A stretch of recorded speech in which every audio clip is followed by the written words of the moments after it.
নদিয়ার ধানতলায় নিজের সার্ভিস রাইফেলের গুলিতে মৃত বিএসএফের এক তরুণী জওয়ান। ওই জওয়ানের নাম অনামিকা কুমারী, বয়স 25 বছর। বিএসএফ সূত্রে জানা গিয়েছে তার বাড়ি বিহারের সরন জেলার অবতারপুরে। সূত্রের খবর, গত নভেম্বর মাসে তিনি বিএসএফ এ চাকরি পেয়েছিলেন এবং ইছামতি বর্ডারের আউটপোস্টে কর্মরত ছিলেন। নদিয়ার ধানতলায় নিজের সার্ভিস রাইফেলের গুলিতে মৃত বিএসএফ এর তরুণী জওয়ান।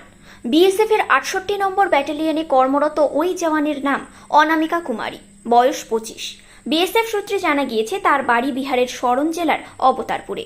সূত্রের খবর, গত নভেম্বর মাসে তিনি বিএসএফ এ চাকরি পেয়েছিলেন এবং ইছামতি বর্ডার আউটপোস্টে কর্মরত ছিলেন। গতকাল রাত আনুমানিক 9টা নাগাদ হঠাৎই মহিলা বিএসএফ কর্মীদের যে থাকার জায়গা, সেখান থেকে গুলির আওয়াজ আসলে সহকর্মীরা ছুটে গিয়ে দেখেন ওই মহিলা বিএসএফ জওয়ান রক্তাক্ত অবস্থায় পড়ে রয়েছেন। পরবর্তীতে তাকে হাসপাতালে নিয়ে গেলে কর্তব্যরত চিকিৎসকরা ওই মহিলা বিএসএফ জওয়ানকে মৃত বলে ঘোষণা করেন। এরপর নদিয়ার ধানতলা থানার পুলিশ মৃতদেহ উদ্ধার করে বিএসএফ এর সহযোগিতায় নিয়ে যায় রানাঘাট পুলিশ মর্গে। সেখানেই আজ ময়নাতদন্ত করা হয় ওই মহিলা কনস্টেবলের।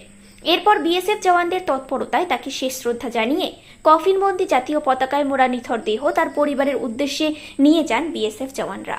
যদিও এ বিষয়ে বিএসএফ এর পক্ষ থেকে কোনো রকম প্রতিক্রিয়া পাওয়া যায়নি।